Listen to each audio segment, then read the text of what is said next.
Mensagens que edificam. O comentário de Carlos Henrique Silva. No vídeo anterior nós vimos o Senhor Jesus explicando por parábola, e agora vamos ver a parábola do semeador e a sua explicação. Eis que saiu um semeador a semear, Marcos capítulo 4, versículo 3. Semear o que? A palavra de Deus. O que semeia, semeia a palavra. Marcos capítulo 4, versículo 14. Para que você entenda melhor, temos que nos lembrar que o Senhor Jesus sofreu uma rejeição por parte de Israel, que foram incapazes de cumprir a lei. A lei não veio para salvar, ninguém poderia ser justificado por ela, mas por ela o homem teve o conhecimento do pecado.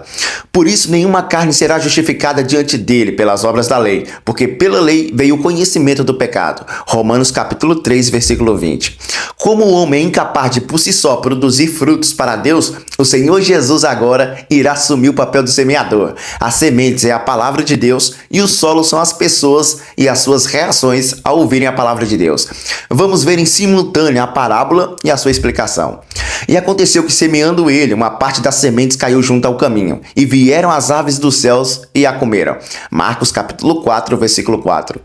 No versículo 15 deste mesmo capítulo, nós vemos a explicação. E os que estão junto ao caminho são aqueles que quem a palavra é semeada, mas tendo eles a ouvido, vem logo Satanás e tira a palavra que foi semeada no coração deles. Marcos capítulo 4, versículo 15. Considerando que o caminho é pisado por muitos pés, teremos um coração endurecido. E pelo fato de passar muitas pessoas por esse caminho, nos lembra aquelas pessoas que ligam para a opinião pública. Mesmo que as sementes caiam ao seu lado, irão sempre ficar preocupadas com o que as pessoas pensam e não o que a palavra de Deus diz. E também não é só o coração endurecido. O versículo também diz que logo vem Satanás e tira a palavra que foi semeada no coração deles. Em Mateus capítulo 13, no versículo 4, nos diz que as aves vieram e a comeram. As aves aqui são agentes de Satanás, que fazem ninho na grande árvore da cristandade. Então, se você está ouvindo o evangelho da verdade, o da graça, o do Senhor Jesus Cristo, e tem pessoas falando que você precisa fazer isso ou aquilo para ser salvo, cuidado. Se essas pessoas estão falando que você precisa fazer sacrifícios e não pode comer isso ou aquilo, beber isso ou aquilo, vestir isso ou aquilo, e que a salvação não é de graça, cuidado, pode ser esses agentes. Olha só o que nos diz a palavra de Deus. Na verdade vos digo, quem ouve a minha palavra e crê naquele que me enviou, tem a vida eterna e não entrará em condenação, mas passou da morte para a vida. João capítulo 5, versículo 24.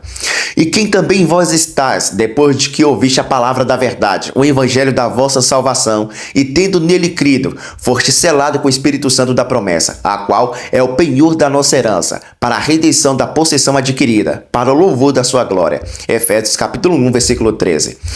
Estas coisas vos escrevi a vós, os que credes no nome do Filho de Deus, para que saibais, tendes a vida eterna, e para que creais no nome do Filho de Deus. 1 João capítulo 5, versículo 13. Então eu te afirmo, uma vez salvo, salvo para sempre. Você pode até perguntar, e se eu pecar? Todo pecado é abominável aos olhos de Deus, mas a verdade é que você tem um advogado. Meus filhinhos, essas coisas vos escrevo para que não pequeis, e se alguém pecar, temos um advogado para com o Pai, Jesus Cristo, o justo, e ele é a propiciação pelos nossos pecados, e não somente pelos nossos, mas também pelo todo mundo. 1 João capítulo 2, versículos do 1 ao 2. Confesse seus pecados para o Senhor Jesus. Se você confiar na sua carne, se achando justo demais, o perfeito cairá no mesmo erro que Pedro caiu. Mas Pedro respondendo disse-lhes, ainda que todos se escandalizem de ti, eu nunca me escandalizarei. E disse-lhe Jesus, em verdade te digo, que nessa mesma noite, antes que o galo cante, 3 vezes me negarás. Mateus capítulo 26, versículos 33 ao 34. Se fôssemos salvos por aquilo que fizemos ou deixamos de fazer, o mérito seria nosso e não do Senhor Jesus. E teríamos que ficar preocupados porque não saberíamos a quantidade de obras que teríamos que fazer para alcançar a salvação. A palavra de Deus nos diz como somos salvos, porque pela graça sois salvos por meio da fé. Isso não vem de vós, é dom de Deus. Não vem das obras, para que ninguém se glorie, porque somos feituras suas criados em Cristo Jesus, para as boas obras a quais Deus preparou para que andéssemos nela. Efésios capítulo 2, versículos do 8 ao 10. Não fazemos boas obras para ser salvo, somos salvos e por isso fazemos boas obras. E no próximo vídeo veremos as sementes que caíram entre os pedregais. Mensagens que edificam. O comentário de Carlos Henrique Silva.